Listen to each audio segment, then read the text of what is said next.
Hello, hello. Yeah, I see the riverboat gambler. I see the machine. Hey, Machine. Good morning, Hello, guys. hello, Good morning. America. Hi. hey, how are you? Thank you, thank you. Summertime. What, Franco, Yeah, here too. what time is it there? It's 6:30. Oh, Half past PM, six. Yeah. PM. Yes, yes. Switzerland. You know, in Europe, it's now lots of sport events. Now I'm watching here semi-final Wimbledon, Italian gegen Djokovic, guys.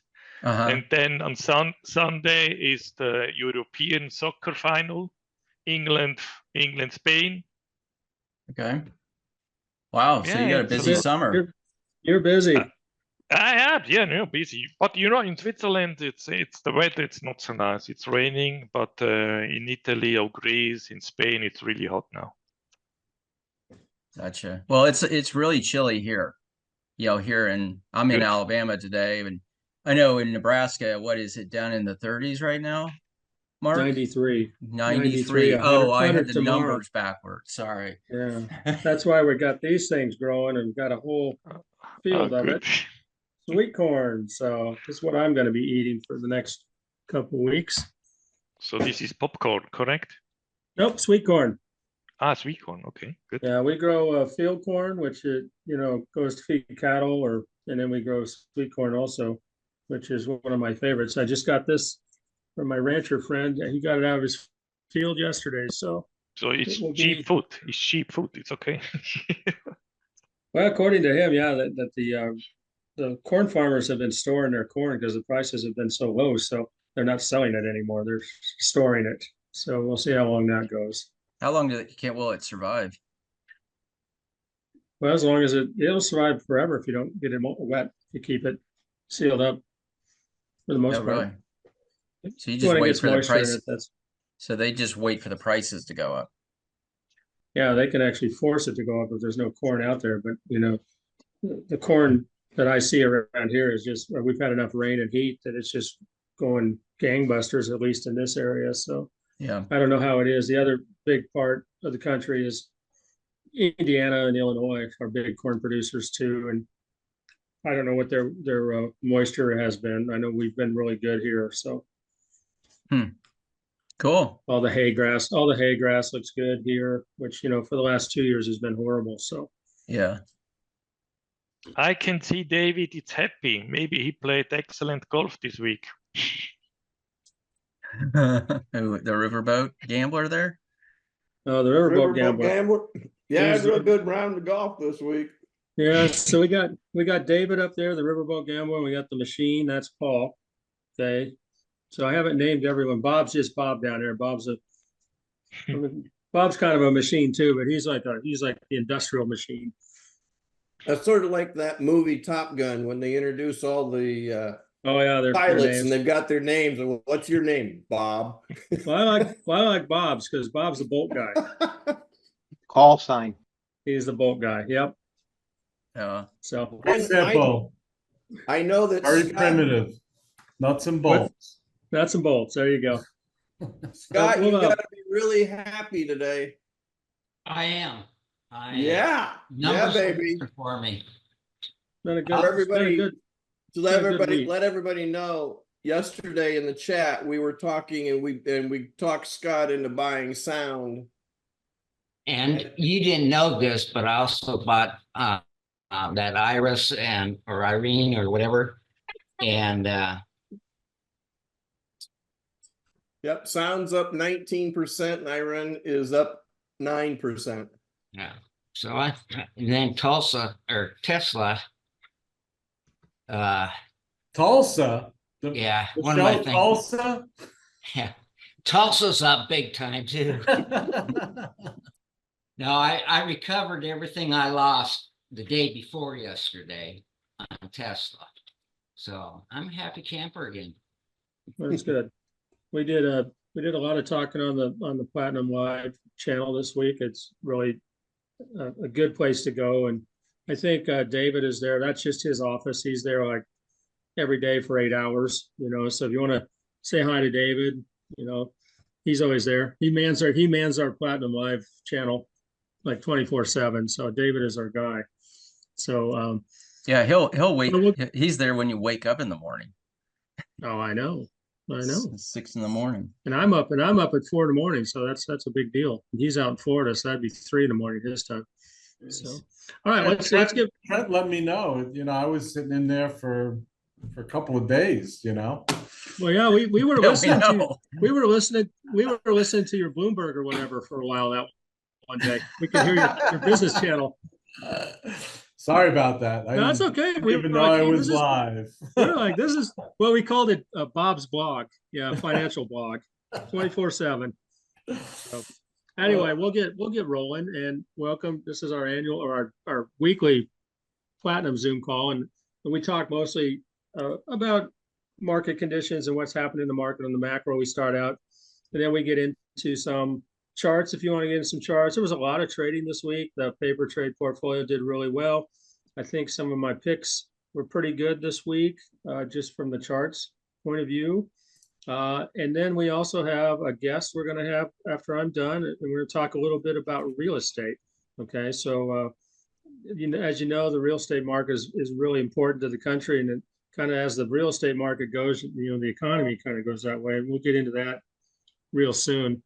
I want to talk a little bit about this week was all about a few things, and one was Jerome Powell and talking to the Congress and the Senate and the House, and really nothing much came out of that other than this typical regular Powell speak. And we're seeing some good things out there, but we're not close to our 2% goal yet. So we're going to wait for more data. So that was kind of the whole deal. And then yesterday we had the CPI came out, and it showed that consumer prices edged down 0.1% month over month. Okay, 0.1%, lower than predicted of the 0.1 month over month higher. So on an annual basis, the headline inflation went down to only plus 3% in June from 3.3% in May. Mind you, it's still growing. Okay, it's just not going down, and you'll see the talking heads go out there. So inflation's down, going down. Well, it's not. It's just not growing as fast as it was. So remember that. So the core CPI, which excludes things that we don't need like food and fuel, erased to a 3-year low of only up 3.3% year over year in June. That was better than they expected at 3.4%. So when you break that down a little bit, the index for gasoline fell 3.8% because we've seen gasoline prices come down. Shelter increased 0.4%. Food prices rose 0.2%, slightly above the 0.1% they expected.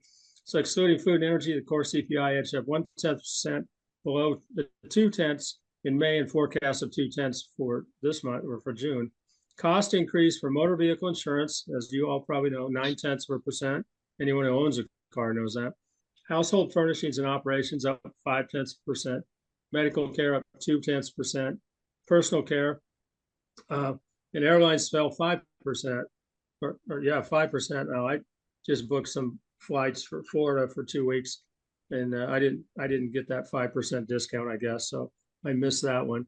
Used cars and trucks down 1.5%, and communications down 0.2%. So what we see in the market yesterday, when the market is like, oh my gosh, now they have to lower rates. They have to lower rates. And so you saw kind of a rotation. You saw a rotation out of the mega cap stocks, and then you go into the Russell 2000, small caps. You saw those things just knock it out of the park. So people were saying, oh my gosh, we can go and start investing in the rest of the 493 stocks in the other part of the S&P and the small caps 2000. So the weakness in these large tech shares yesterday came, because of the consumer price index showing cooling inflation, which really wasn't cooling in my eyes. It was down a little, but still rising. And that fueled the hope for a September interest rate cut by the Federal Reserve, even though the Federal Reserve governors are saying, no, we're not going to do that right away. We're going to wait for the data. So the rate cut expectations in turn had the markets selling the tech winners, okay? And then they took those shares and they went to places like, if you looked at home builders yesterday, we looked at them in the live chat, and home builders went up, pool suppliers, anything that benefited from lower interest rates really took a, real estate took a higher look yesterday. All 7 technology stocks were off at least 2.3% yesterday. The activity translated to $598 billion single-day collective loss of market cap for that group, the biggest wipeout since a $602 billion loss on February 3rd in 2022. So basically, I'll show you this chart and what happened. If I can share. Nope. There you go. There That should be- you go. Thank you. Yep. Okay, thank you. So what that did a little bit is we've been watching the market weight S&P, okay, versus the equal weight S&P. And you can see what happened the last 2 days is that they've been kind of diverging for a while. And with yesterday, you saw a rotation out of the big techs, and you see that the equal weight has now risen up, even though now today we're seeing with the techs back in, we're seeing the non-equal weight or the market cap going up also. So this was kind of a different thing. We'll see how that lasts and if these continue to go up. But if this keeps going up, then you're seeing that the market is widening out and we're seeing more stocks participate rather than just the top 10 that we've been watching here since May. All right, we'll get out of that. So would that indicate that the market's improving overall? Well, for 2 days. Yeah. So for 2 days, we've kind of seen this. We'll see if it lasts. Earnings season has come out now. And so we're seeing the big banks came out. I think they're down today. I didn't really see, I think a lot of their investment banking did well. And then I think they also had to increase their reserves for losses that they're potentially going to see in commercial real estate. Yeah, JP So Morgan. today, the producer. JP Morgan's down 0.5% today, but they were the better of the Wells Fargo and Citi because they said it was all investment banking. Yep, that's what I thought. Yeah. Producer prices came out today. Okay, producer prices I see as more of a looking forward because those prices will eventually get to the consumer, and they increased 0.2% month over month, following an upward revised flat reading in May. So they revised the reading in May flat and above the forecast of 0.1%. Prices of services increased at 0.6%, led by a 1.9% jump in margins for final demand trade services. Prices of goods went down 0.5%, mostly due to a 5.8% decline in gasoline. Year on year, producer inflation increased to 2.6%, the highest since March of 2023. So we have a little producer price index surprise on the upside. Core producer prices, okay, excludes food and energy costs, rose by 0.4%. And after an upwardly revised last month, they revised it upward to 0.3 the prior month. So again, they're revising these things upward, showing producer prices are advancing faster than they predict or they reported, a month ago. So on a year on year basis, core producer inflation quickened to 3% in June from an upward revised 2.6% and surpassing expectations of 2.5%. When you look at jobs, the Bureau of Labor Statistics reported in June that the U.S. added 206,000 jobs, above the 190,000 expected. Both previous months were revised sharply lower. So here we have revisions again. Okay, it comes out, look how great the jobs is. The politicians go out, look, the economy's booming, we're doing great. And then they come out with this. They actually went down. May jobs were revised from 272,000 to 218,000, and then revised the April jobs down from 2 months ago from 165,000 to 108,000. So with these revisions, employment in May and April combined to over 111,000 lower than previously reported. So when you look at where the jobs were created in this job report, it was government jobs. Government payrolls jumped from 25,000 to 70,000. And then when you look at the unemployment rate actually went up to 4.1% from 4%. And that was the highest since November of 2021. When you look at, get into the jobs report a little bit deeper, okay, the number of long-term unemployed, those that were jobless 27 weeks or more, rose by 166,000 to 1.5 million in June. This measure is up from 1.1 million a year earlier. In June, the number of part-time workers rose 50,000, 28.1 million, while full-time workers dropped by 28,000. This means that since June of 2023, the U.S. has added 1.8 million part-time jobs and lost 1.6 million full-time jobs. So take that into account when we're talking about how the consumer is resilient and the jobs report is looking good. The initial jobless claims came out. So these are a number of people claiming unemployment, and it fell by 17,000 from the prior week to 222,000, reaching a new 5-week low and below the market expectations of $236,000. 236,000, sorry, not dollars. When we look at consumer credit, that came out this week, and are people still spending on credit? Total consumer credit in the U.S. rose by 11.35 billion in May, up from 6.4 billion in April, and surprising the market expectations of a $10 billion increase. This brings the seasonally adjusted annual growth rate of consumer credit to 2.7%. So revolving credit, which is credit cards, credit card debt, experienced a substantial rise, reaching 7.01 billion. This marks an annual growth rate of 6.3%, a notable rebound from the 0.8 decrease observed in the previous month. Non-revolving credit, which is autos and student loans, also increased, reaching 4.337 billion.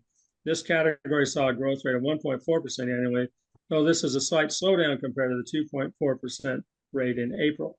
So again, we're seeing that the consumers are going out on credit and spending on credit. We've seen their savings rates have come down, and we're seeing that the price of the wage increases are not matching inflation. So they're either going out and they're spending on credit, they're taking down their 401ks, and now you see these advertisements: come and take out a second mortgage on your house, get your HELOC loan, and you can live happily ever after and keep your lifestyle. So the consumer, although it looks resilient, they say, I don't see it from the data that the government puts out. 2006, 2009. Yep. It's almost like deja vu, isn't it, Bob? Yep. Yep. So nearly 1 in 4 consumers who financed a new vehicle with a trade-in, and Bob, you just bought a new car, were upside down on their prior loan in the second quarter of 2024. That's the highest level since the beginning of 2021. Those who are underwater on their loans, so people are trading in their cars that still owed money on them, owed more than ever, $6,255 on average, up 44% from 2 years ago. Okay. I don't know how I can afford them, but I will tell you, I asked when I was in there signing the papers for the cars, I asked the guy that does all the paperwork and everything. I asked him the question. I said, "Listen," I says, "Are you guys just giving loans? Or what's that?" He goes, "We'll give loans. The banks will give loans to a squirrel as long as they can walk and pay the bill each month. They don't care." It's crazy. They're just giving the money out. It doesn't matter. That sounds 2007-ish, doesn't it? Yeah, exactly. That was what I put my finger on. Yeah. But they're just turning deals and then they're taking them back on the other end. Wow. I can see Rob over there squirming. Yeah, we'll get to you in a minute here. Hey, I'm enjoying this. This is fun. So when we look at retirement, because a lot of us in here are retired or close to retired, less than 50% of Americans in retirement believe they have enough money, and nearly 90% are worried about rising prices devaluing their savings, which is happening, according to the 2024 U.S. Retirement Survey. Of course, Social Security benefits get an annual cost of living, or COLA, to preserve their buying power as prices rise across the country. But the Senior Citizens League says that COLAs have become less and less likely to keep up with inflation over time.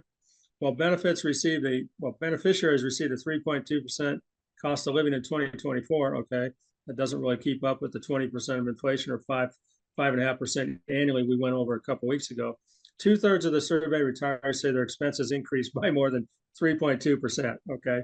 So that implies that Social Security benefits lost buying power this year, which may explain why so many retired workers are facing financial hardships. Unfortunately, the problem is unlikely to improve next year because Social Security benefits are on pace to get an even smaller cost of living increase in 2025. So again, the consumer is resilient. I want to talk a little bit. We'll talk a little bit about mortgage rates, and then we'll talk a little about mortgage itself. But the average contract for 30-year fixed mortgage increased by 10 basis points to 7.03% this week, from 6.93 the previous week. Was the biggest jump since mid-April, despite market expectations for an interest rate cut by the Federal Reserve later this year. Mortgage applications in the U.S. Decreased by 0.2%. Applications to refinance a mortgage, which are more sensitive short-term changes in benchmark rates, fell by 2%. And on the other hand, applications for mortgages to purchase a new home edged higher by 1%. The U.S. housing market is short 4.5 million homes, according to Zillow estimates, which is worsening the affordability crisis for renters and homeowners alike. Indeed, half of the renters are cost burdened, spending more than 30% of their income on monthly rent. Permits to build multifamily housing units dropped 30% this year, according to Redfin. Redfin says builders have slowed their pace this year because higher interest rates have made it more expensive to borrow money for construction projects. We talk about factory orders, and this is where Bob comes in down from Florida. New orders for U.S. manufactured goods fell by 0.5% from the previous month to 583.1 billion, erasing the downward revised 0.4% increase from the previous month, and contrasting with market expectations of a 2% increase. Service sectors are about the same. They tumbled to 48.8 in June, the sharpest contraction since April of 2020. Markets were expecting 52.5. So basically, what we're seeing is, again, the tale of two economies, the economy that we're being told we have and the economy that we can see we have and we experience every day. But again, we're in this to trade the markets. We had a really good week in swing trading. If you talk to any of the guys who were doing swing trading and get on the live, the platinum or the paper trade portfolio is up quite a bit this week, and it was a good week. So there are pockets of happiness out there besides the Mag 7, and we're finding them and we're trading them. And I got the Riverboat Gambler up there, and he's trading everything. And I got the Machine; he's trading every day. And I see Scott said he's good on Tesla. So from that point of view, swing trading has been a good week here, at least for me and the people that I've talked to. We'll do some charts a little later, but I want to go over to Trent. He can introduce our special guest, and we'll get into a little more real estate. So Rob Hender, who is partner and head of the mortgage department at Local Bank, which is a Alabama-based bank. He and I have known each other for 24 years. Our kids have grown up with each other, and actually I'm spending the weekend at his lake house here in beautiful Smith Lake, Alabama. But Rob is, in my mind, one of the most knowledgeable individuals I know when it comes to the mortgage industry. I have watched him build mortgage companies. I've watched him just flourish as a businessman, and I'm proud to have him join us today. And Rob, we would love to hear your insights of what you see in the mortgage world, the housing world, and anything else you want to share. Good deal. Well, y'all, thanks for letting me join you today. My goal was to sit and listen and learn, and Trent twisted my arm and said, "Hey, why don't you say something a little bit?" So Trent, thanks for the kind introduction. As Trent indicated, we've been friends for a long time. Our kids grew up together, and I would basically describe myself as a one-trick pony. I've been in the mortgage business for 31 years. I'm good at that. My wife will tell you I'm not good at much else, but I'm good at mortgage banking. Trent asked me to maybe just try to give you a little bit of flavor on my optics of the housing market, and here's what it is for what it's worth, really, with no preparation. If you think about during the heels of COVID, the real estate market was just insane, and you had a strong seller's market. We have a housing shortage, we have high demand, we have low interest rate, and it created a market where you had competitive bids and sellers unwilling to pay closing costs, price escalation. That's not real healthy for the mortgage credit environment by any means, but that's the market we were in. Over the last 18 months, from my seat, as I see the competitive environment and the mortgage environment, we're seeing even though Mark, I think, indicated a shortage of housing supply by Zillow, I wouldn't disagree with that. However, we are getting to a balanced market. So if you're in a normal suburban American market, you've got a reasonably decent balance of supply and demand. If you are in a popular city, a growing city, a popular suburb, community, neighborhood, we're still seeing competitive offers. We're still seeing multiple bids. We're still seeing sellers unwilling to participate in closing costs, and even some changes in the commission structure from a real estate. But that's getting less and less every day.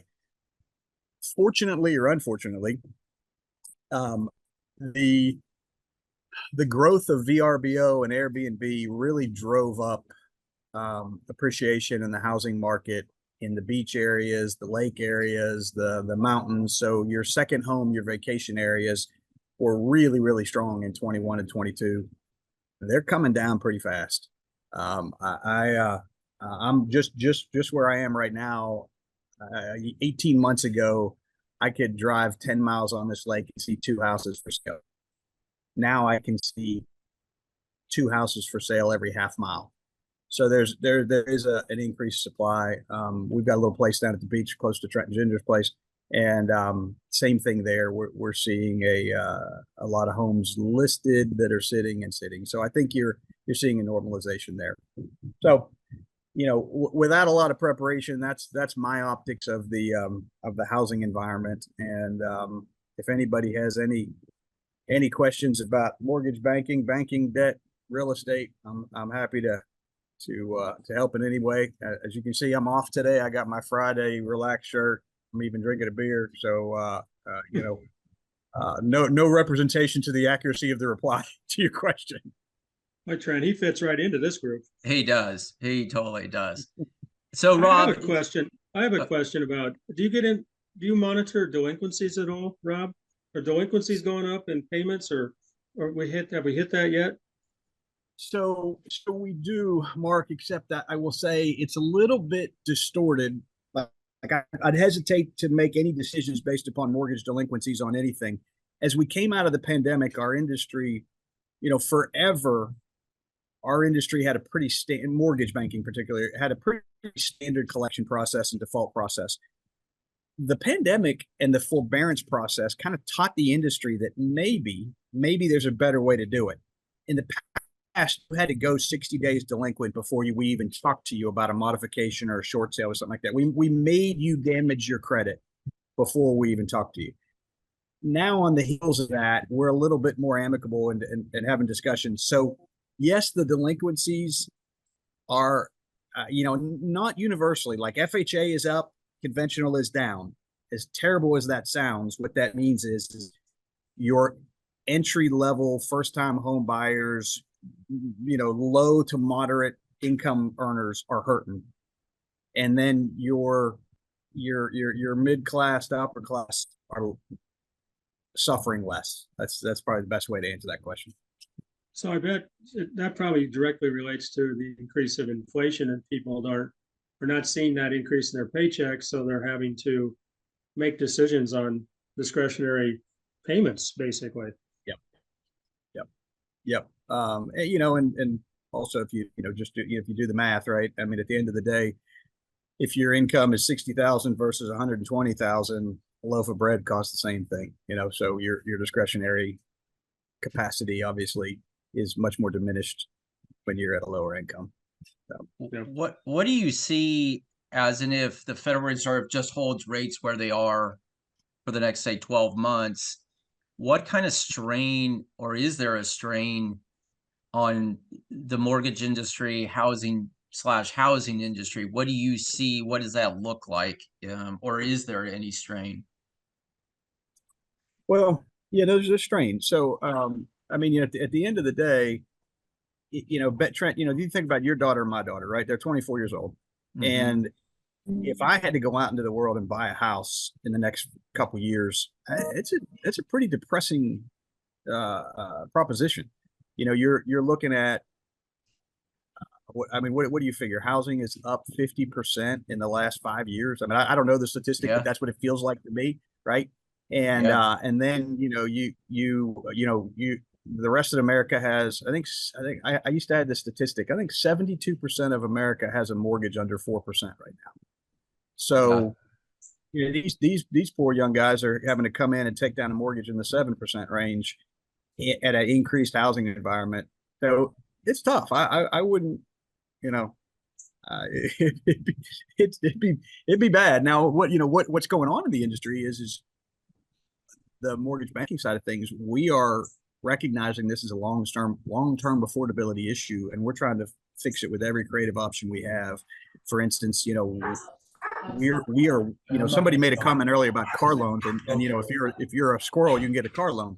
There was a day in 2007 in the mortgage world, a squirrel could get a mortgage. Okay, and Or a stripper. and, Or a stripper. yeah, exactly, a squirrel on a pole. But what we're doing is as an industry, we're not necessarily trying to dig down into the credit tranches, or we're not necessarily digging down into the no income verifications, but what we are doing is trying to find creative ways. So for instance, in the past, if you had a duplex, we didn't necessarily let you count the income on your neighbor unless they're there and they have a history. Well, if you're buying the place, it's hard to have a history, right? I mean, you're buying, but now Fannie and Freddie will let us come in and speculate what the rental income would be from that duplex, and therefore allow somebody to buy a home with speculative income. So as you hear me talk, you may hear some similarities to 2007. It's not quite as bad, but we are going that direction. The other thing that's a little controversial, I won't go too deep into it, but Fannie and Freddie still require a 3.5% down payment. So somebody has to save some money to buy a house. However, we have a political environment that is heavily incentivizing, and maybe penalizing is a better word to say, banks if they don't prop up community lending. Now, I'm going to use community lending. There's two laws, right? You have CRA and you have fair lending. One is to make sure that we create housing for all people, race, ethnicity, all people. And one is CRA, create opportunity for people that have low to moderate income. There is so much pressure from the government on banks to make these loans that us bankers are now creating and giving away 3.5% down payments. We're giving money away. If you ring our fair lending bell, if you ring our CRA bell, we'll make you a mortgage and give you $15,000 down payment. I will tell you, as you're sitting here processing that head, you may have different opinions. I'm an advocate for helping the underserved. I'm an advocate for helping minorities, and I'm an advocate for helping CRA eligible borrowers.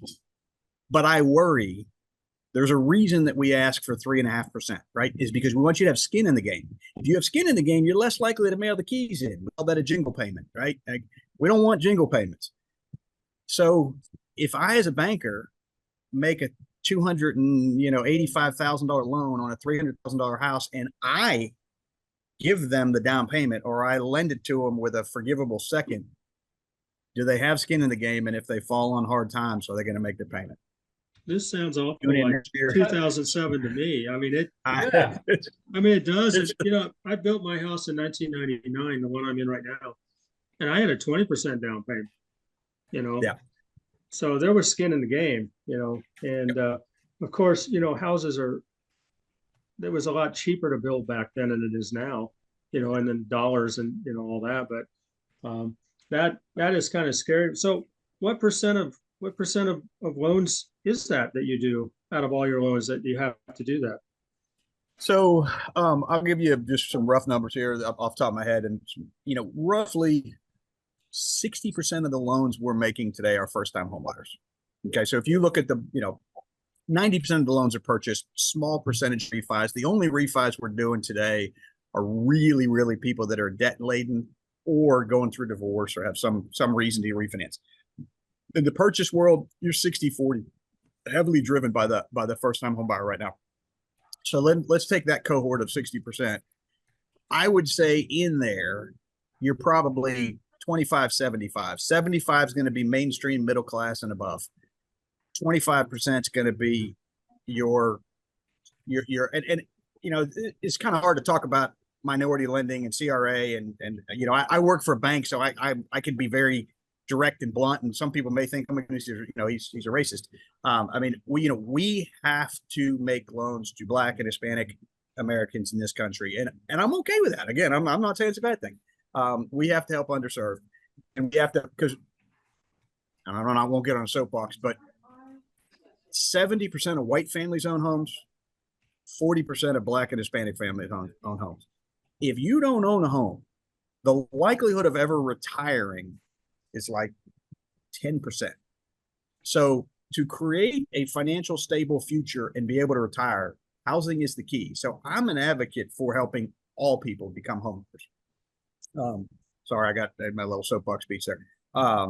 But to your question, I'm going to say two out of 10 loans that I do today have a down payment assistance or some form of subsidy to help a person get into the house. So that's pretty close, Mark. Would you say that is across the board when it comes to the whole industry? So that's an interesting question. I'm going to say, Trent, no. So there's about 65% of the business, or 65% of mortgage loans across the country are being originated by mortgage bankers, and 35-40% are being originated by banks. Banks, yes, every bit. 20 to 30% of our business is that first-time home buyer subsidized transaction. Gotcha. The independent mortgage bankers, they don't have the pressure that we do to balance the scales of CRA and fair lending. So it's just a revenue generation capitalistic model. So that's kind of one of the pulling the screen back a little bit in the mortgage business that give you some optics. Do you, Hey, so Rob, go ahead. sorry, go ahead. No, go ahead, Bob. So when you were talking about the bank lending underprivileged families money Yep. for the down payment, my question is that figured into the numbers, like affordability? Like you come to the bank and say, hey, Mr. Banker, I want to buy this house for 100,000, but I don't have a down payment. Can you help me out? So let me address two things on that question. So one is, yes. The good news is the difference between 2007 and now is legislation passed in the heels of the mortgage meltdown. We passed, we created the CFPB and we created the QM, qualified mortgage. And as simple as it sounds, in 2007, we basically passed a law that says, hey, mortgage bankers, you have to determine if the customer has the ability to repay and ATR. And if they have the ability, you can lend them money. We didn't pass any law that said where the down payment came from. Does So that say criteria? excuse me? Is there a criteria to that law for repayment? I mean, we can all get Yes. creative, right? Yeah, no. Wait, I would say that law worked, and it worked very well. And it was pretty black and white. Now, I'm rabbit trailing here a little bit, Bob, but there has been for the last 5 years. Y'all remember the term subprime, right? Yeah. We had subprime mortgage, right? I have a new name for it today. Non-QM. There you go. That's correct. So we are seeing the emergence of non-QM loans. What does that mean in plain English? Fannie, Freddie, FHA, VA, USDA, those are QM loans. Banks that make a loan and put it on their balance sheet 99% of the time, that's a QM loan, a qualified mortgage. You literally ran the debt ratio and said, yes, this person should be able to make their payments. Non-QM, we're now seeing a growth in that segment. And basically, think about it this way. if you are buying the roof over your head, and it's your primary residence, and it's Fannie and Freddie, that's a QM loan. If I'm self-employed, then I can get a mortgage on the roof over my head, but it's technically classified commercial. So that's how we kind of get around it, right? We're making, Bob comes to me and he says, I need a mortgage and I don't have a job and I got good credit. I got some down payment and I paid and I make, $20,000 a month. I can go and take 12 months of his bank statements, analyze them and say, this is what his income is. Then I run his debt, his credit, and I run the normal ratios. So that's kind of how that works. I think I'm getting a note that says my internet isn't stable. Can y'all hear me? Yeah, we can hear you. Okay. Okay. Good. So Rob, Rob, Trent, I only have one more question. yeah, go ahead. Yep. So how is the bank looking at second homes when people come across and they want to buy that home you were talking about as you were going through Alabama, or me going through Florida? When they come for the money, how's the bank look at a second home in today's market? So you mean what does our credit box look like as we evaluate second homes? Yeah. So again, there's maybe more information you guys want to know, but I'll share briefly as I can.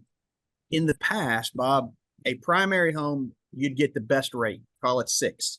A second home, you'd get 6.1. If you want to buy an investment property that you're going to rent out, you'd get 7. Okay, so that's the traditional credit tranches from Fannie and Freddie. Okay. Because we started adding VRBOs and Airbnbs, there became a little bit of vagueness on whether it's a second home or investment. So folks started to really kind of commit fraud. They would say, hey, this is my second home. I'm going to buy this second home, but in reality, they're renting it out. Right. So about a year ago, Fannie and Freddie just raised their hand and said, we don't know how to control this. So what they did is they increased the rate on second homes to equal the investment property. So anybody wanting to buy a second home for VRBO and Airbnb, now instead of being in a place where you may commit fraud, they just level the playing field. So you can assume an investment rate is going to be about 100 basis points higher than an owner-occupied rate. Qualifying, same guidelines. You gotta basically think about it this way: your debt to income ratio, all of your debt, including the proposed mortgage, should be under 45% of your qualifiable income. That's kind of the number. I will tell you, in today's first-time home buyer market, we're seeing 49, 47. We're seeing 50% debt ratios all day and night, which is a little scary when you think about it. If somebody makes $7,000 a month before tax, we'll let them have $3,500 in debt. Yeah, that's because of credit card debt and education debt, right? Yep. Rob, are you seeing those first-time home buyers buying homes of those in the baby boomer age bracket? Are you seeing a transition of that happening? Well, I think I'm following your question. I mean, at the end of the day, the baby boom generation is living longer and they're staying in place, which is creating the housing shortage, right? So, so the millennial population they're having to get more creative on their homes. One thing that I am seeing that I'm encouraging, it's a little scary because I'm not sure I'd want to recommend this for your daughter or my daughter, but there are, I'm in Birmingham, Alabama, right? Like any other city in the country, there are neighborhoods that, that have an average $1 million house, and there are neighborhoods that have an average $30,000 house. You may get shot between parking your car and walking to the front door in that neighborhood. We are seeing a resurgence of some moderate neighborhoods, some neighborhoods that are in the $40,000 to $50,000 range that in the past were skinned down into that ghetto range. We're now starting to see those come up a little bit. I hope that's a trend in our country, and I hope we continue to see it. So that's, I'm gonna be positive and think that. So it's sort of at closing, you buy yourself a entry, affordable house in a sketchy neighborhood, and as a gift, you give them a gun. until it all And we works make out. them buy a life insurance policy. We make them buy a life insurance policy. That's terrible. There you go. Well, I guess where I'm leading the question is so we are seeing more and more of the retiree market, baby boomers are running out of money. And they didn't anticipate inflation being at the rate and their buying power being at the rate they are when they initially retired. And one of their biggest assets is their paid off home. And if my numbers are right, there's roughly 20 million of them in the United States. And it's a question of, if they hold rates high still, will we see a migration of, I don't need this house I've been in for 30 years, aka my parents. 5,000 square foot house for two people. I could sell my house, walk away with a massive chunk of money, and go rent in an area that, is nice and maybe is an area I want to be in. And I can and that money can pay my my living expenses for the rest of my life. Is there any indication from your point of view, are you seeing any of that happening? You want my cynical answer on that one? Sure. The people that are smart enough to evaluate where their retirement is, where their expenses are, and how long they're going to live have enough money. Okay. It's the folks that retired, got their 401k and did some stupid stuff, and now they don't have the means, and they should downside and rent downside. But if you downsize and buy, where are you gonna buy? Right. If you downsize and rent, most of those folks, I shouldn't say those folks, I mean, I'm profiling here, but a lot of folks at that nature make emotional decisions based on logical decisions, and sometimes they just don't do it. And what I will see them is just run it into the ground. Mm-hmm. An alternative could very well be a reverse mortgage. And, there's a lot of controversy on, is that a good tactic or not a good tactic? And, but I personally, if I got to the point in my life where I needed excess capital to live and I had my home paid for, I would have no problem putting a reverse mortgage on it and continue to live a good quality of life. I've raised my kids that when I pass go on the game of Monopoly for the last time, if there's $200, they can have it, but I'm not planning on leaving them my wealth. I'll be blessed if I can do it, but they need to survive. So if I need a reverse mortgage, I take it to live. Are you seeing? I think it's a good product. Are you seeing Tom an Selleck increase seems to in like that? Am I seeing an increase in it? Yeah, in reverse mortgages.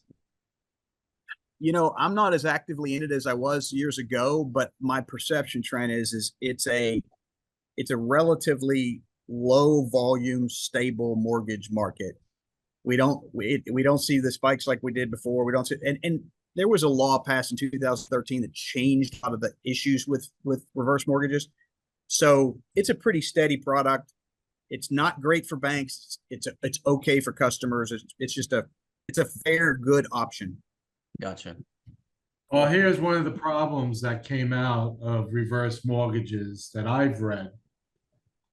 I don't have any experience with it. It's only what I've read.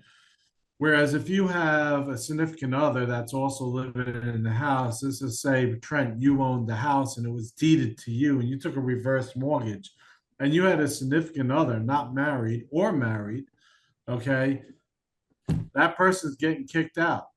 They're foreclosing on that baby and taking it.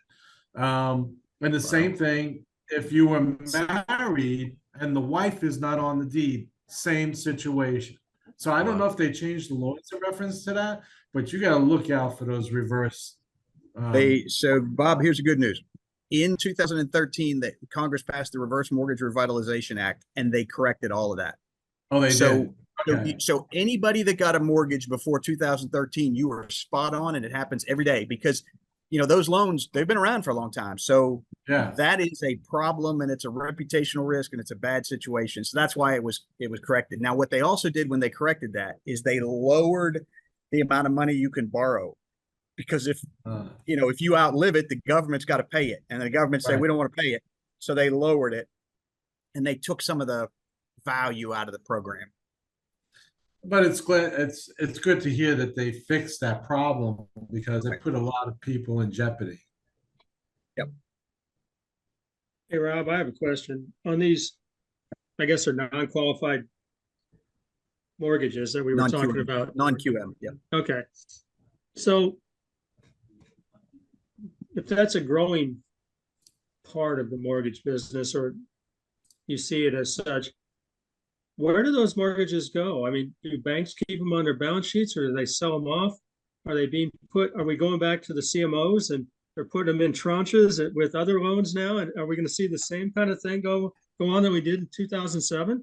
They have to go somewhere. And if I'm a bank and I'm looking at my book of mortgages, I'm like, I've got to get rid of those, So, all right. So two things there. The one difference between now and 2007 is in 2007, between 2003 and 2007, that 4-year cycle, I'm going to call it 2008. It was about November of I can tell you this. I personally lost about $3 million in December and January of 2008 when the whole mortgage world collapsed and I was holding loans that I couldn't sell. So I know this very painfully.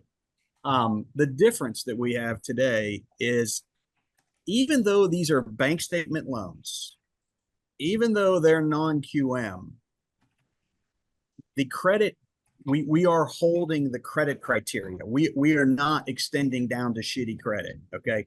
And we're going to take with the advent of AI and other optical character recognition technologies, we're taking 12 months bank statements, we're running them through a computer, and we're coming back and saying, this is your income.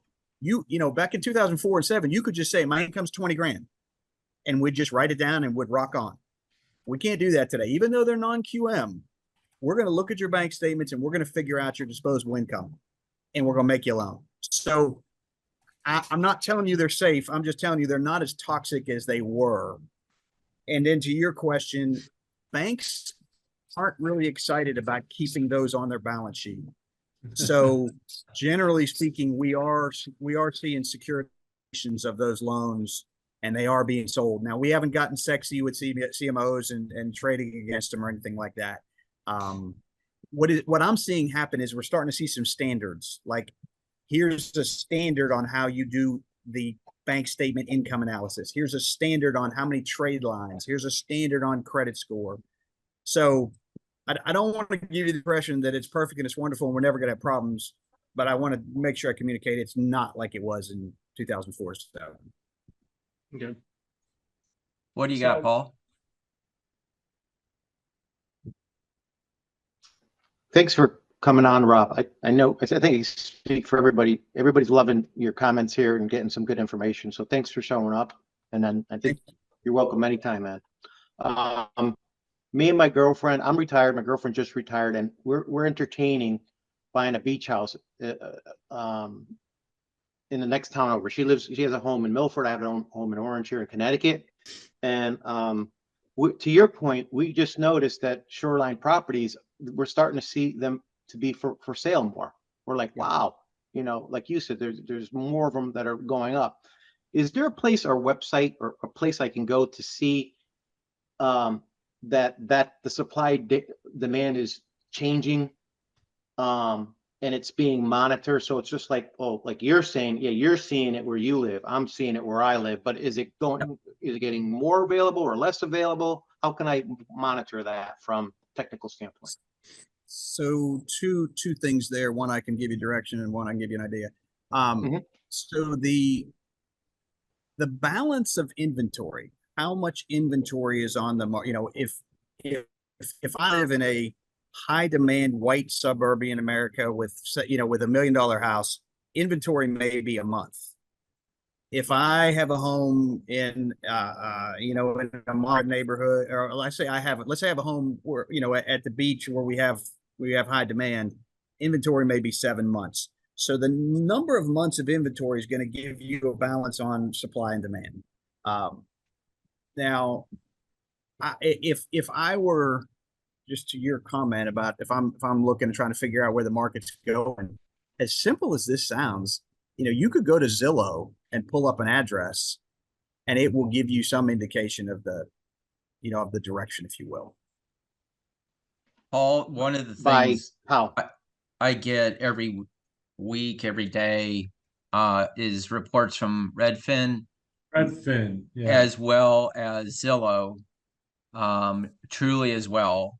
Redfin gives me a report, like a weekly report on the housing market.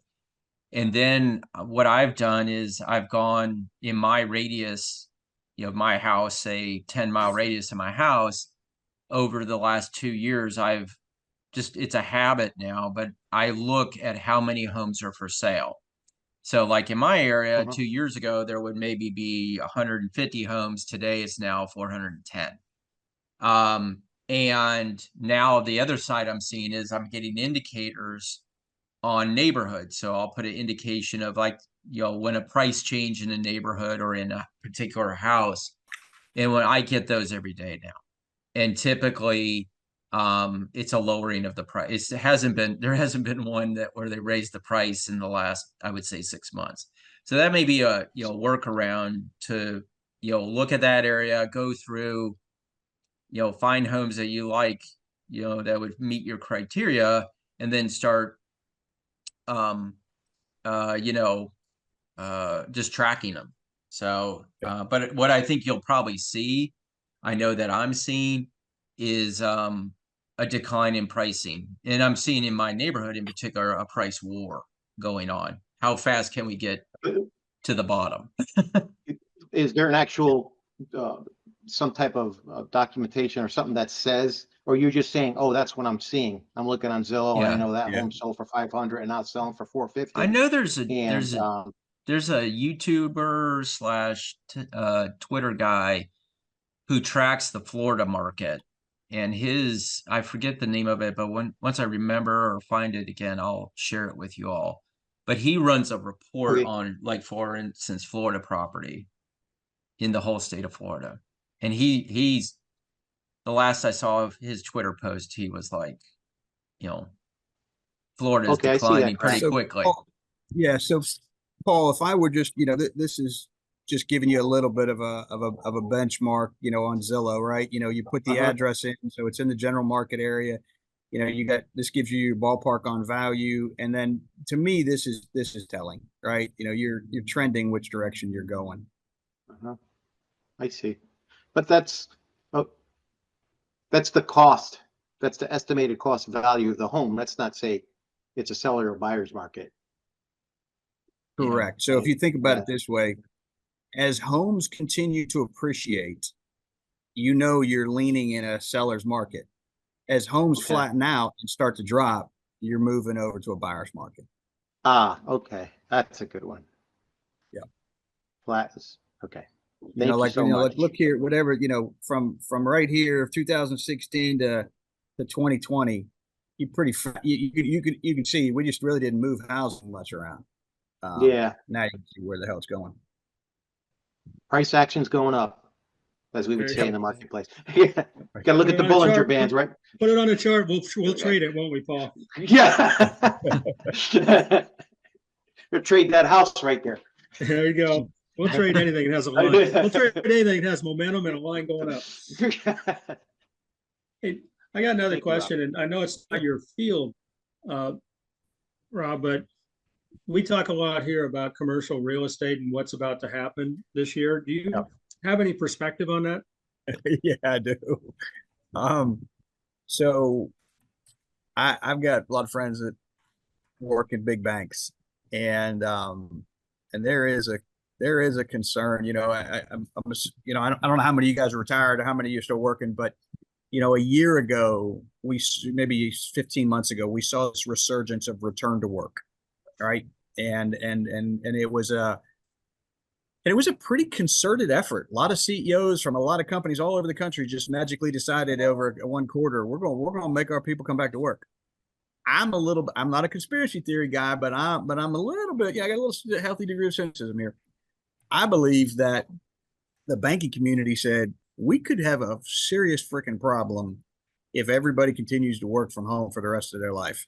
And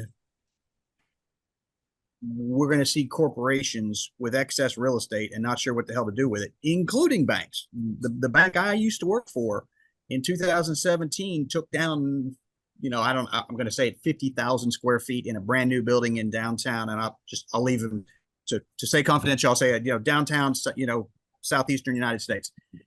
And then the pandemic hit. They sent everybody home, and nobody wanted to come back to work. And now the building is complete, and they got 5 floors and 100,000 square feet, and nobody wants to come back. I think that's a common story, and I think our banks maybe led the push to get people back in the office, or we're going to see a commercial lending crisis. So that's my that's my opinion for what it's worth. We are not buying CMBOs right now. We're within our bank, within our own investable assets, we're staying clear of that. And we're still financing, but the only financing we're doing, owner occupied commercial. We're not doing spec stuff. Yeah, because there's a lot of paper that's going to be coming due this year. It's going to have to be refinanced, and it's probably was sitting below 1%, going up to 6 or 7% now, I'd imagine. Yep. And that can't be good. That can't be good. Well, wasn't the second quarter of this year one of the largest refi or loans coming due? I think it was close to 900 billion or something in commercial real estate loans. I think the second quarter of this year, that was going to be one of the bigger starts. So granted, it's only the 12th of July. We're not seeing that filtering through at this point. We're not seeing any numbers or any big headlines. And honestly, I don't think you'll ever see headlines because they don't want to put it out there if you're seeing some major defaults. So there was an interesting article, and I wish I could even give you some context to try to go find it, but the article was about a couple New York City centric banks that made loans to developers before some law was passed limiting rental rates. And now a lot of those loans are maturing, and the investors are saying, I can't, now that you've limited my revenue and you're jacking up my expense, I'm about to mail you the keys. And the banks are trying to, if they took everything in, their liquidity would fall and they wouldn't be able to keep their charter. So what do you do? It was in the Housing Wire. It was a good article. Again, I wish I could give you some context to go look for it. I think you're talking about rent control. They put in rent control on these buildings, so they can't raise the rents. I think and they made loans before the rent control was in place. So you went out, you made a speculative deal on a piece of real estate. The numbers made sense. You bought it. The lending made sense, and then somebody tells you can't increase your rates. I think you're seeing the signs of this, free for all lending happening in China this week. They have, from what I've read, they've had 40 banks fold up in China last week. Really? And most of these banks are small outlying banks outside the big cities. And the whole Evergrande explosion in real estate in China, these banks all of a sudden are folding. And different from our system where we have FDIC insurance on our checking and savings accounts and CDs, in China that you don't have that. So these banks who have checking, savings, CDs, whatever, all of a sudden are like closing doors. And those people who have money sitting in their checking account, it's gone. Well, what they're doing is it's basically being all wrapped into a government program who's absorbing it. But I think if, different from here, we have those guidelines that protect our checking and savings accounts. But I think is that contagion that's happening in China, will that roll across Europe and into the United States, westward, and will we see ramifications of a banking collapse in China, and will it come to our shores in some way or another?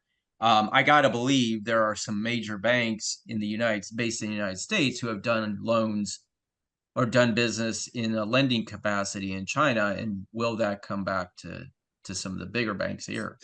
So I don't know. It's more of a statement of what's happening, but Yeah.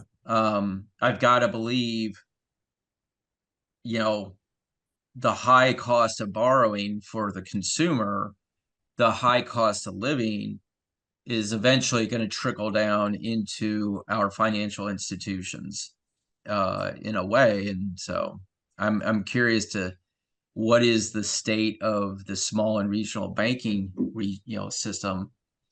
Can they endure that? Are they better prepared after going through 2007 to 2009?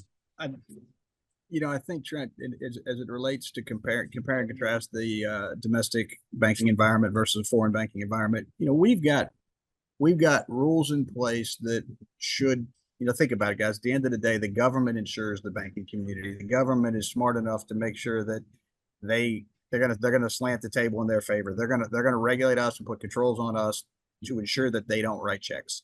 And that's a good balance, right? Now the downside is every time you implement a rule, a reg, a process, a procedure, it's costly and it takes time and energy. And in my little bank, I mean, literally, guys, when I say little bank, like we have 35 employees in my bank, the entire bank, and 16 of them are mortgage people. So we're tiny. It is really hard to meet all of the regulatory requirements and all the compliance documentation to be a bank at such a small entity. And we'll have to get to, we're a $50 million bank. We'll have to get to a $200 million bank to be viable. We'll get there. But then what's the next level? You each time you jump up, from, above 50 million to 200 million, 200 million to $1 billion, $1 billion to 5 billion. And these are all regulatory thresholds. And in theory, I should not have to adhere to the guidelines of a $10 billion bank. But they really try to get me to do the same thing. Seems to me, Rob, that I'm not a conspiracy theorist, but it seems like the regulations are pointing to, we're only going to have 10 big banks and they're going to own everybody at some point. That seems to be what they're pushing at. I think, unfortunately, Mark, you're probably not wrong. The only thing I will say is, as long as we have a capitalistic, environment or economy, you are always going to have guys like me that go, you know what, I'm doing this because I think it's the right thing and it's fun and I make a little bit of money. I don't have a desire to go out and buy another bank and roll it up and then go public. I did that for the last 15 years of my life. I made money. I didn't necessarily love it. I think there are a lot of guys like me now that say, hey, let's go back to just some core banking. But I do think, as I look at the landscape, we'll end up with 10 big banks and maybe a couple hundred small ones, no mediums. That's the downside. Yeah. Wow. I know that in last 7 years, that's bad. I had a bank that was local and they sold to another local bank, which was Mutual of Omaha. And I remember it was Christmas time. I went down to drop a check off the bank and the bank was closed. Okay. No signs or nothing. And so I call and they got bought up by CIM Bank or something. And they said, well, you can go to this address and deposit. Well, that was in Omaha, 60 miles away. So I didn't have a bank branch. And then they got bought up by First Citizens Bank. Okay. So and I was right in the middle of an insurance claim on my house. And that just messed everything up because the paperwork didn't get over. It was just a disaster. So I don't have a First Citizen Bank within 500 miles of me here. Okay. And so I went down and I opened up an account at a local bank out of a little small town, just so I had someone to go talk to, and I could get something out of an ATM without being charged $5, and it was just, it's insanity. Right. But that was in the last 7 years. I've had 4 or 5 banks. I mean, I'm at the point, I don't keep any money in the bank. I just keep it on my brokerage. Yeah. Because I still get, at Fidelity, I get 5% in the money market account just sitting there. Hey, Rob, are you seeing your business at the level you're at today as well as mid and large banks, how is artificial intelligence and this rise in this technology changing your bank that would actually help make it more profitable? No. Yes and no. Okay, so let me bring that back. That's a good answer. Because of the no. Yeah, no, I know. So because of the excessive regulatory environment, like I'm again, I'm a little cynic. I mean, literally, guys, I have 2 or 3 regulators at my bank right now going through an audit, which is one of the reasons I'm not there, because that's not necessarily a lot of fun. Trent, AI, as it touches the consumer, it's a really very powerful tool. Okay. The problem is there's so much worry that it's going to say something like, "Hey, hey, how much do I have in my checking account?" And there's so much worry that it's going to say, "What checking account? We just spent all your money, and now there's a run on the bank." So there's so many people at a bank whose job is to say no to anything that has risk, that AI is not touching the consumer. All the chat bots, all that stuff, I don't see that happening for a long time. All right. Now, Wow. where there is upside is in the backside of the business, where where you can use AI and chat bots internally for employees. So as opposed to having staff, I can do that. Where like I'll give you an example. Two things yesterday. So this is top of mind. Okay, I paid the $20 for the Chat GPT.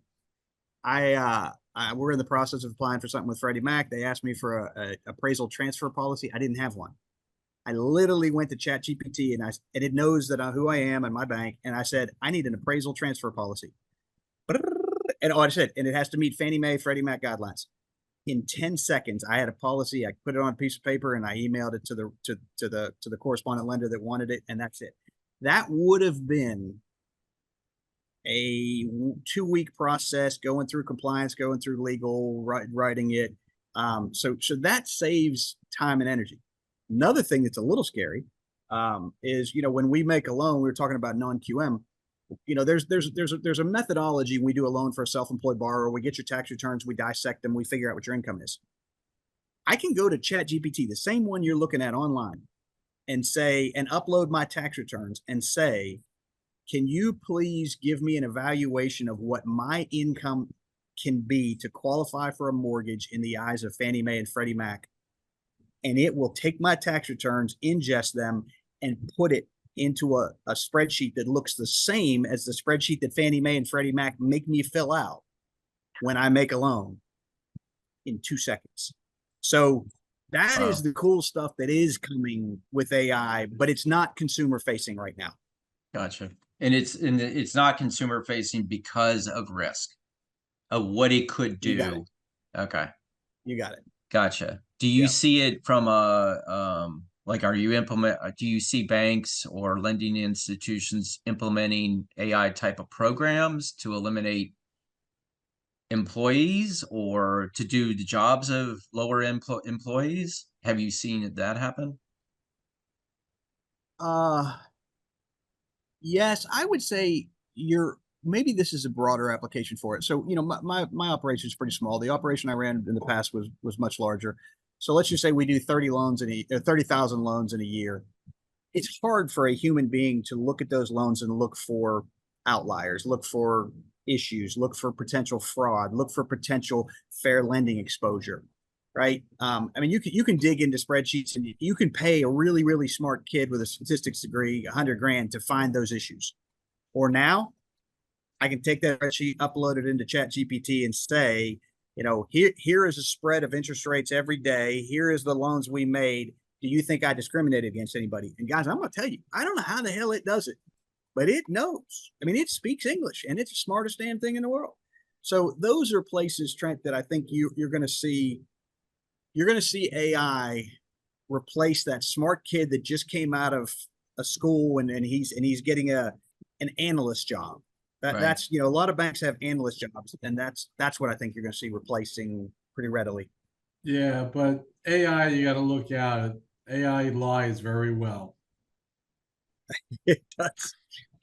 at the end of the day, you Just have to rule it. saying.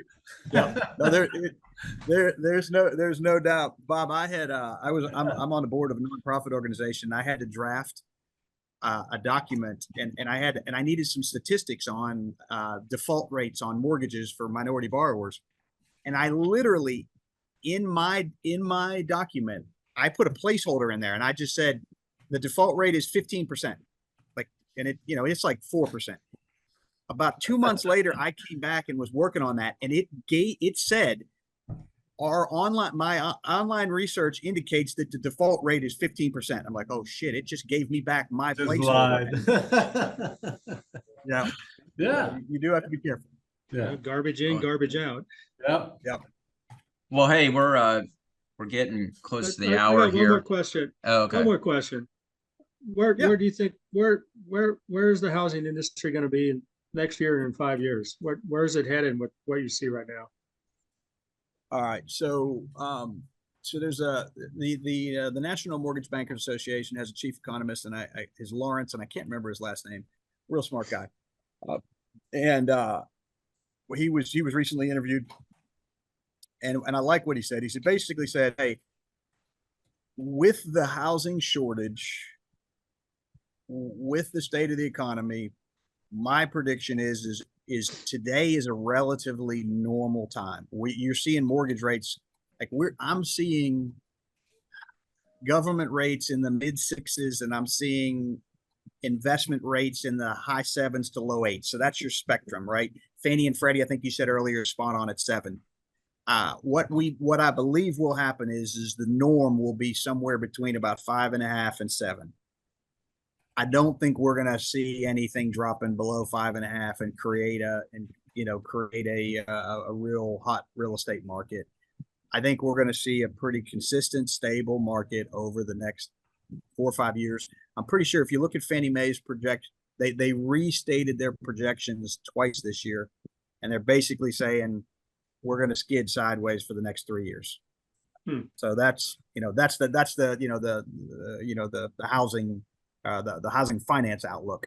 I don't see any micro or macro changes that are going to have a significant impact. The only thing that could hurt us is if we continue to see inflation and we continue to see wages, not in tandem, not going up in tandem, and we continue to see more debt.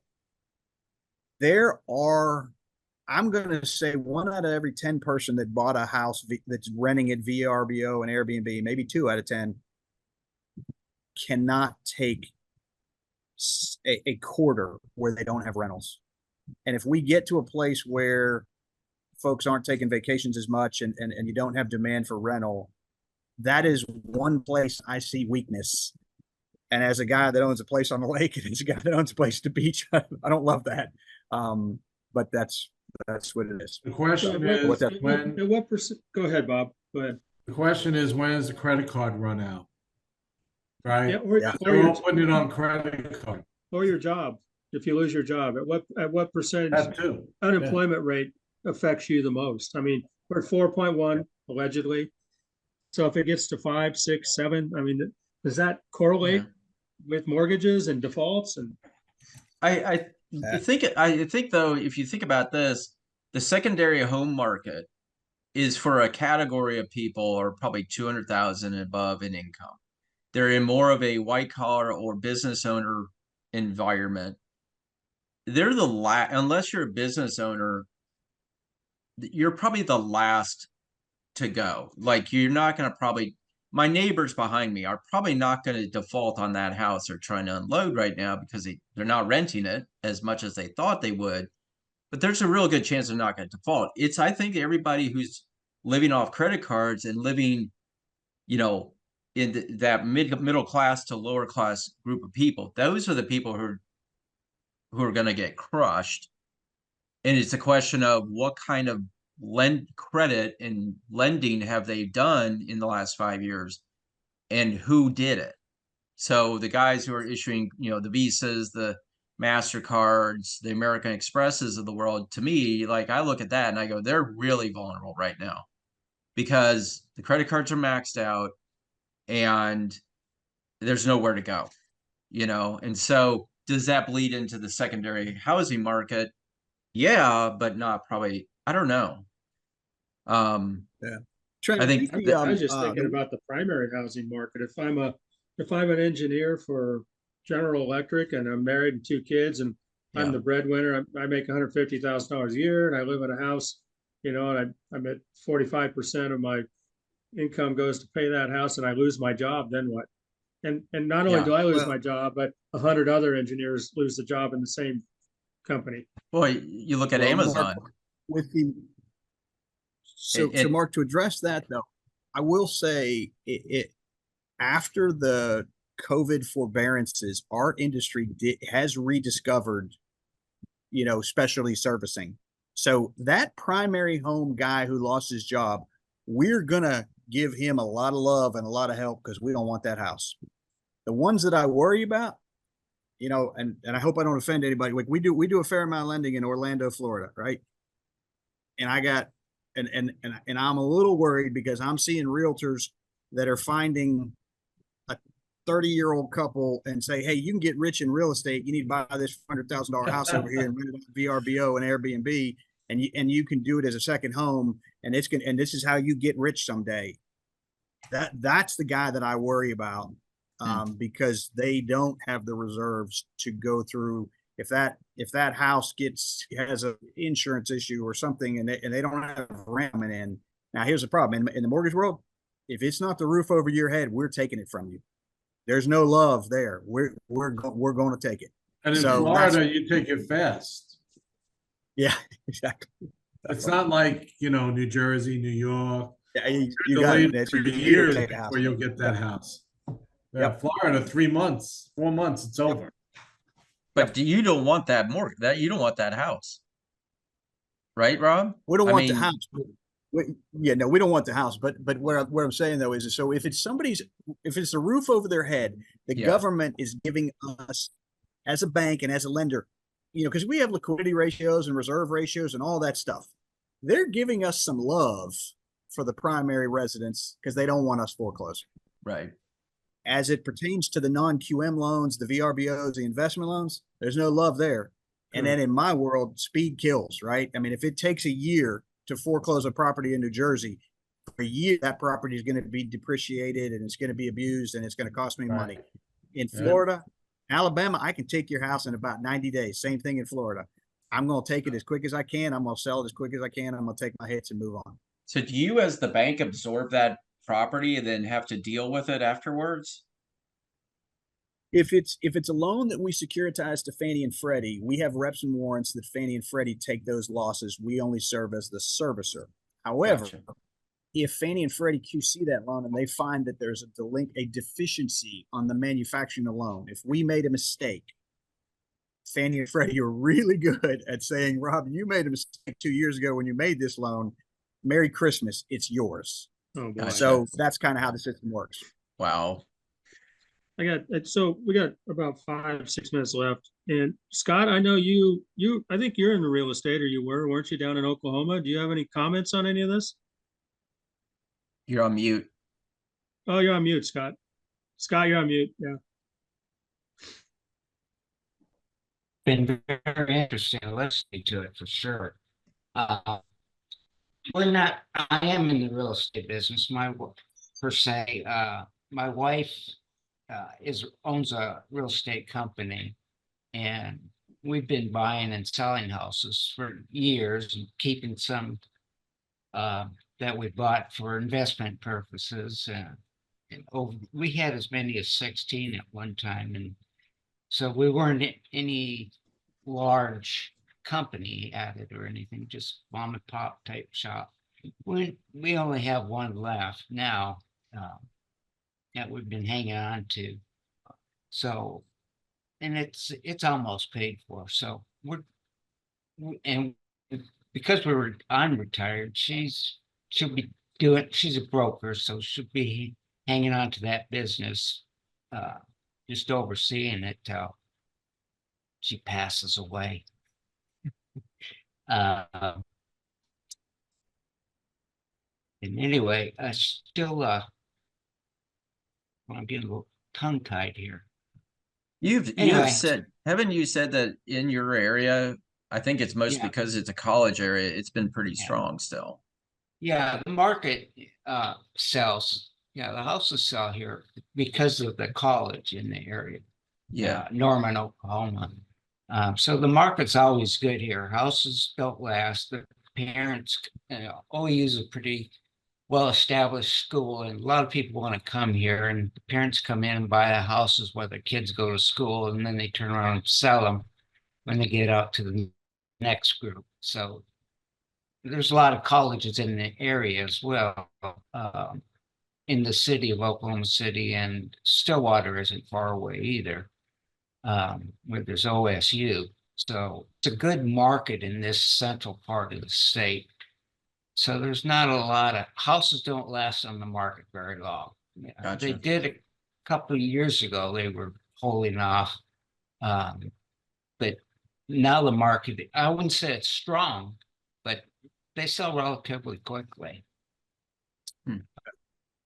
Scott, you'll appreciate this. Before I went to work for that larger bank in Tennessee, I owned an independent mortgage company for 10 years.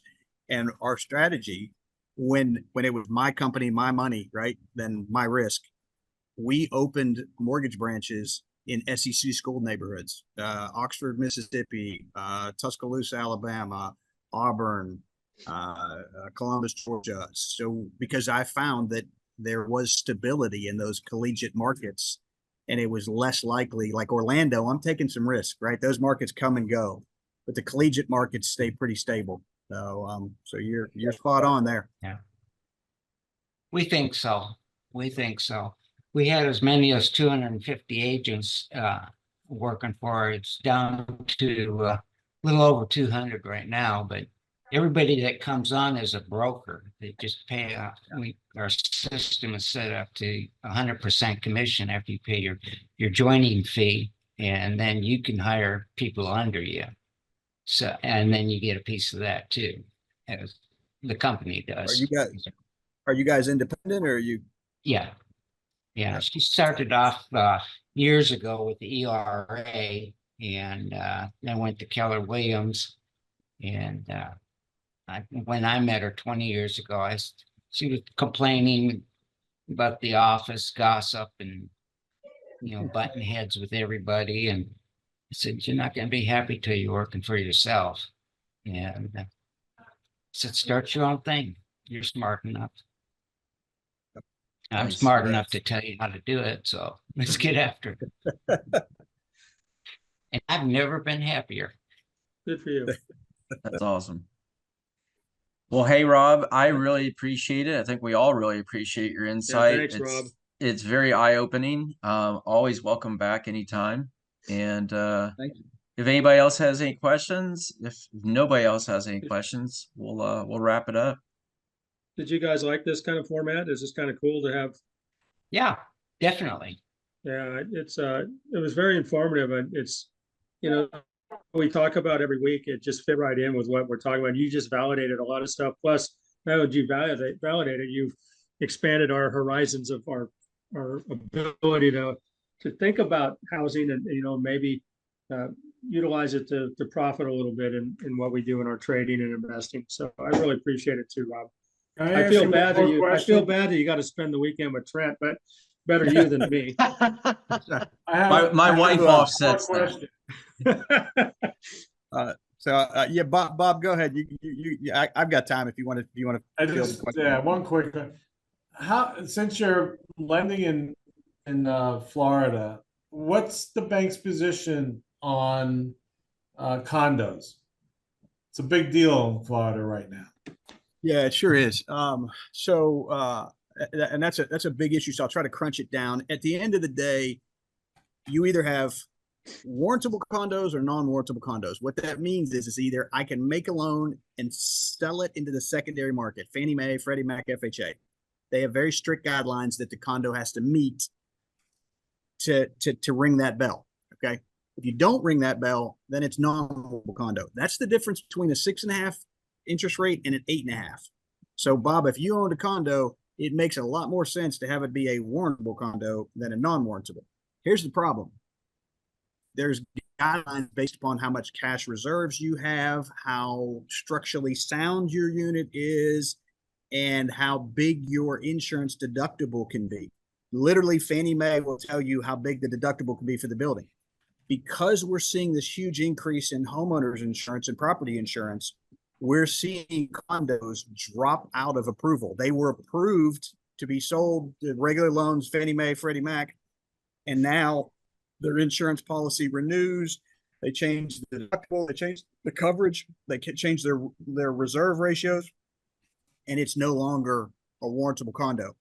So it's, you know, that is troublesome with the changes in homeowners insurance, or I mean in property insurance right now. It's hurting that market. And I can tell you personally from a story, I made a loan to sell to Fannie Mae in June. On June 14th, a condo project that was approved changed their insurance. The project is not approved, and that damn loan's on my balance sheet right now because I can't sell it because the property insurance went up, and I've got to figure out if I'm going to refinance it or if I literally may call the condo association and help them solve their problem so that I can sell my loan. So, Wow. I appreciate that because, you know, I've been looking at some condos to invest in because the prices are dropping 25% on some of these condos. And very honest with you, I think it's a place to park some money to buy some of these up down the road. This is all gonna figure its way out, you know? You got it. Yeah. I do think you're going to continue to see softening in that market. The property insurance is hurting the condo world, right? When your dues are $1,000 a month for a $400,000 condo, hell, you know, Right. that you could have a $600,000 house and have the same mortgage payment. That was great information. Thank you very much. Hey, Rob, do Appreciate you your- invest money? Do you invest in the stock market at all? You know, that's funny you asked that. As I was coming here, am I an active trader? No. Do I have 70% of my net worth in the stock market? Yes, maybe not 70, maybe 65%. But In the do you market. have it in specific stocks or you put it in a mutual fund? I am exactly what you guys probably hate. I've got a guy that's worked for me for a long time, and I pay him 1.5 to manage the money. I don't have. It's all in. And he doesn't actively trade. It's a hold. Yeah. Well, as long as you trust him. Yeah. He's an RA, and my money, and he's the money's in Schwab. So. Yeah. Okay. I was just going to say, if you trade anything, there's a wealth of knowledge here. That's all. If you trade anything. Well, and that's what, you know, when I started this, I said, Trent, can I come listen and learn something? Now, the good thing is y'all have been so nice to me that to you know, kind and let me talk, that I'm gonna bill Trent for dinner tonight. And Trent's gonna have to pay for dinner for me to guest show here. Way to go! It's a Rob. absolutely. I charge him. Absolutely. I charge him double too. Oh, that sucks. Make sure you get the top dog steak, you know? No, we're going I to don't know how Burger Trent King. did this week. We're going to Burger King. If I'm paying, we're going to Burger. But I do, you know, I may start joining y'all on a more regular basis because I figure I got another 2 or 3, 4 years maybe at best of working full time, and then my daughter is working with me. I'd like to start transitioning it over to her, and at some point in time, you know, I think I'm smart. I think I'm smart enough to be able to figure it out. So I'll have to make the time and do it. So Trent's a good friend; he can teach me. Yeah. You're always welcome. It's a really good group here. So you're always welcome. And the aim is to have fun and not lose money. I hate, Right. you know, I came from a big bank, big publicly traded bank, and I left, and I didn't love it. I was burnt out. Now the nice thing is they wrote me a nice check to go away. I literally, in my office, Paul, I have a neon sign behind my desk that says "Find the Fun." And you know, and I'm a normal suit and tie, you know, executive banker guy. And I literally, you know, ordered a neon sign in China that says "Find the Fun," because so many of my employees are all stressed out and the mortgage business sucks. And I'm like, got to relax. You got to enjoy life. You got to balance yourself. And I'm out recruiting good talent right now. I'm hiring good people, not because I'm paying them more, not because I have better products. I'm trying to demonstrate a life balance and a culture based upon fun. And that's so important.